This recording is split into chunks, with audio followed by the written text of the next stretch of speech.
ప్రధానమంత్రి మత్స్య సంపద యోజనలో భాగంగా తోటపల్లి జలాశయంలో చేపపిల్లల విడుదల కార్యక్రమం జరిగింది. పార్వతీపురం మన్యం జిల్లా గరుగుబిల్లి మండలంలోని తోటపల్లి జలాశయంలో 10 లక్షల చేపపిల్లల్ని వదిలిపెట్టినట్లు కురుపాం ఎమ్మెల్యే తోయక జగదీశ్వరి తెలిపారు. మత్స్యకారుల ఆర్థికాభివృద్ధి పెంపొందించే దిశగా ఈ కార్యక్రమాన్ని చేపట్టినట్లు అధికారులు చెబుతున్నారు.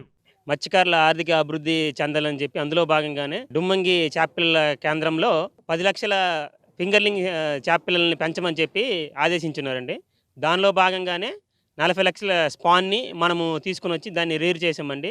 దీనికి మెయిన్గా మేము ఏంటంటే నర్సరీ ట్యాంక్స్ మాకు ఉండడం వల్ల దాని నర్సరీ ట్యాంక్స్ని ముందుగా ప్లాంక్టన్ డెవలప్ చేసుకోవడానికి ఆవు పేడని, సూపర్ ఫాస్ఫేట్ వాటిని యూజ్ చేసి ప్లాంక్టన్ ఫస్ట్ డెవలప్ చేసుకుని తర్వాత స్పాన్ని స్టాక్ చేసుకున్నాము.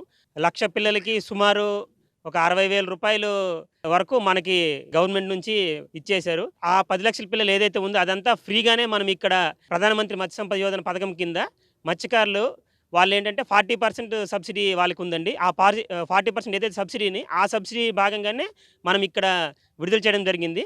అంతేకాకుండా ఇది లైసెన్సింగ్ సిస్టమ్ రావడం అనేది వాళ్ళకి చాలా వరకు ఆర్థికంగా ఎంతో బలాన్ని ఇస్తుందండి. ఎందుకంటే ఇంతకుముందు లీజింగ్ సిస్టమ్ ఉంటే లీజ్ అనేది ప్రతి సంవత్సరము 10% పెరుగుతూ పోతుంటుంది.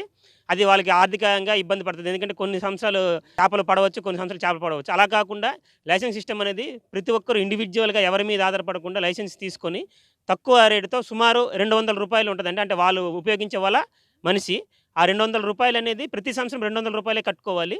అంతేకాకుండా ఈ లైసెన్సింగ్ ఉండడం వల్ల ప్రమాదవశాత్తు మరణించినా కూడా ఎక్స్గ్రేషియా ఒక 10 లక్షలు అనేది పొందే అవకాశం కూడా ఉంటుందండి.